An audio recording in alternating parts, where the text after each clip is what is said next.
Jeremias, capítulo 40. Mas disse Gedalias, filho de Aicão, a Joanã, filho de Careá: Não faças tal coisa, porque isso que falas contra Ismael é falso. Versículo 16. Encontrando graça diante dos olhos de Nabucodonosor, Jeremias foi entregue aos cuidados de Gedalias. No meio de todos os do cativeiro de Jerusalém e de Judá, que foram levados para a Babilônia, o profeta foi posto em liberdade e recebeu a oportunidade de escolher para onde ir. Jeremias escolheu habitar no meio do povo que havia ficado na terra, ou seja, os homens, as mulheres, os meninos e os mais pobres da terra, um resto de Judá.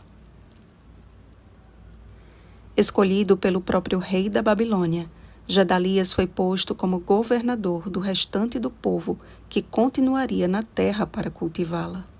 Ao saber do ocorrido, todos os judeus que estavam em Moabe, entre os filhos de Amon e em Edom, e os que haviam em todas aquelas terras, voltaram e vieram à terra de Judá. Da mesma forma, também vieram os capitães dos exércitos que estavam no campo. E como recebeu todos os do povo, assim Gedalias recebeu aqueles capitães como cortesia e benevolência. Porém, desprovido de malícia, ignorando o aviso dado por Joanã e pelos príncipes dos exércitos, Gedalias estava estendendo a mão ao seu futuro assassino. Diante da possibilidade de uma tragédia maior, Joanã se dispôs a ser uma espécie de justiceiro, negando-se a acreditar na advertência dos príncipes. Gedalias colocou-se à mercê do inimigo.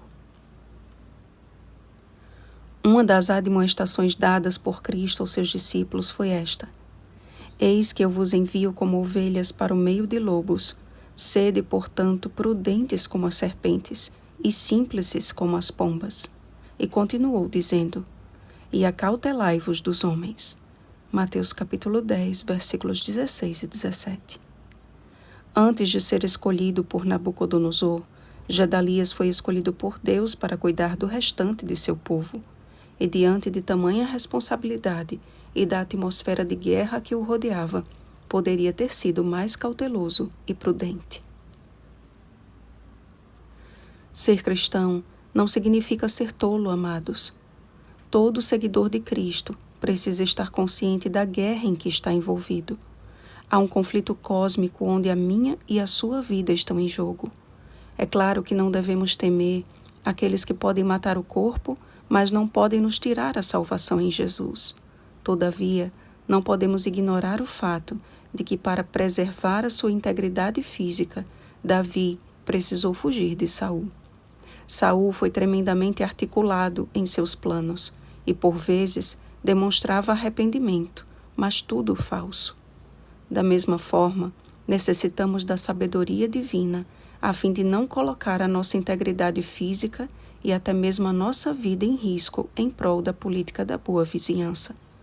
Limites precisam ser estabelecidos e, se formos guiados pelo Espírito Santo, certamente, como o foi com Neemias, que reconheceu a trama de seus inimigos e não lhes permitiu convivência no meio do povo, Neemias capítulo 2, versículo 20, também saberemos como agir da forma certa e no momento certo.